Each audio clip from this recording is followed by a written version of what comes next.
Top Dog 619. Dog, has been an eventful week, would you not say? That is an understatement. All right, well, let's get right to it. The fan vote closes at midnight tonight. Explain the significance. Well, at midnight tonight, all votes will be finalized. Let me repeat that. All votes will be finalized tonight at midnight. We're locking the gates. Whatever those look like at midnight tonight will be the final tallies for the fan vote. And it's important to note that because the numbers may change through the night and up to the Prep Picks report when we announce the winner, but we are going with at midnight at 12:01. Whatever you have is what you get. Absolutely. And that's just the way it is. We don't want to take them off the website because then we lose all the likes. And there you go. While the seventh name is under review, and Lord, let's just talk about that a little bit.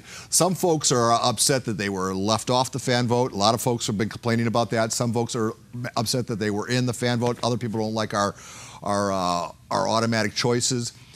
You're getting a little taste of what it's like to be me this time of the year. It's a tough decision. I mean, you know, we look at over 7,000 football players in San Diego County. There's 83 schools. We cover everything from Temecula down to the border, from the ocean all the way out to Imperial. But I'm confident in the selection of what we chose as a group. And it wasn't one individual person, but a group of collective people that cover San Diego football have all evaluated the talent and picked these guys. All right, well, we can talk more about that. And we did a Facebook Live interview. Watch that, folks. It might be a little more descriptive of what we're talking about. Right now, let's talk about the guys who are on the podium, starting with the Tiger, Martell Irby. Talk about him. Martell Irby, 1,800 all-purpose yards, starts on both offense and defense. Fantastic player, University of Arizona commit. You couldn't find a better character kid in San Diego. Also getting interest from Ivy League schools. Yep. Also on the podium, Moses Mooney. The all-time leading wide receiver for San Diego County in receptions, touchdowns, and receiving yards. If Bishops gets to a championship this year, he will be the first player that I'm aware of to go 4 straight years to lead his team to a championship. Kyle Phillips from San Marcos. Talk about him a little bit. One of the most dynamic wide receivers in the county. A 4-year starter for them, played with Terrell Burgess. He's went to a couple of different championships. I call him the Sauce because he's a really great kid. He's also a UCLA commit. 16 D1 offers. Tristan Stacy from Mona, the surprise pick. Talk a little bit about the mechanic. I have a nickname, my own nickname for Tristan. That's the Underdog, because he plays as an underdog. He plays at Ramona, doesn't get a lot of shine up there, but he's one of the most dynamic players in San Diego. And also Isaac Taylor Stewart. 5-star athlete, offers from Alabama, LSU, Michigan, Ohio State, 40-something thousand viewers, fastest man in America. And the Grizzly.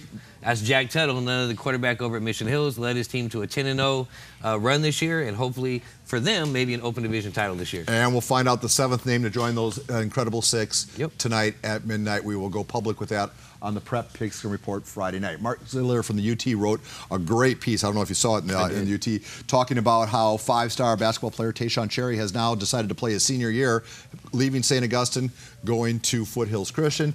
Isaac Taylor Stewart made a similar move, leaving St. Augustine to play at Helix.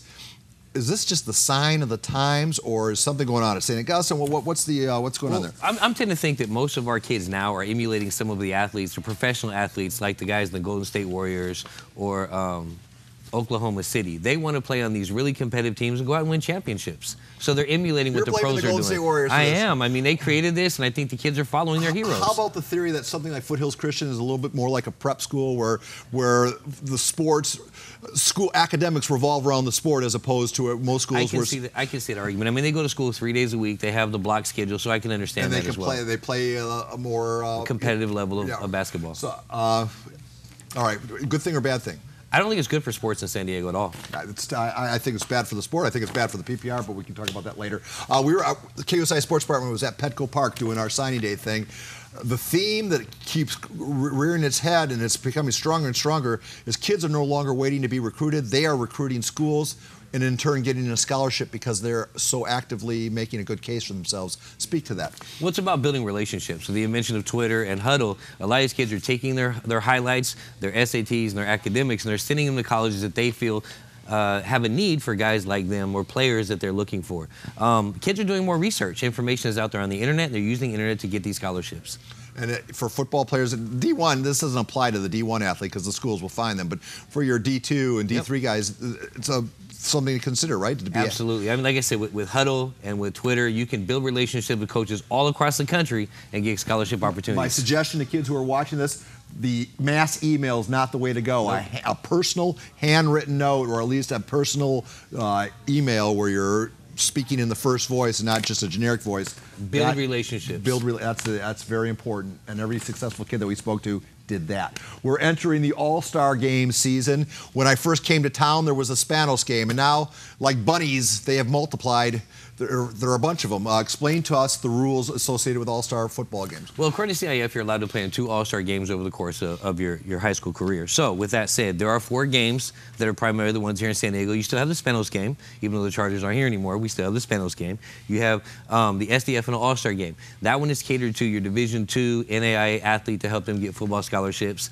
You have the Team Makasi game, which is ran by, obviously, Team Makasi. That's more your Division I athletes. And then we also have the America's Bowl, where some of the best players in San Diego travel internationally to play some of the best teams in Mexico. And you can play in 2 All-Star games. Play in 2 of those. So basically, that's the only rule that exists. That's the only one I'm aware of. All right, playoff seedings are out. Any surprises?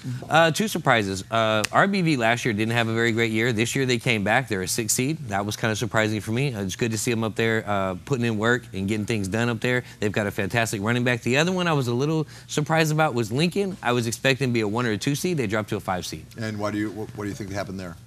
Just a bad. The late loss. I think a late loss to Madison really hurt their strength of schedule and dropped them down to a 5 spot. And I think they could have been a little higher. And the moral to the story, one last time: polls close at midnight. If you haven't voted, get out there and vote. We've got, like Paul said earlier, we've got over 19,000 votes in. It is a very close vote, so it's not a final decided yet. We can see the finish line in just a few hours. Get out there and vote for your student athlete. And then another fan vote starts right after that. We should mention just quickly, the next fan vote is weighted. Yes. Because we send out 287 Player of the Year ballots, and that does most of the heavy lifting. But you, the fans, will have a voice, a much smaller voice, but you will have a voice in the final outcome of the Silver Pigskin Player of the Year.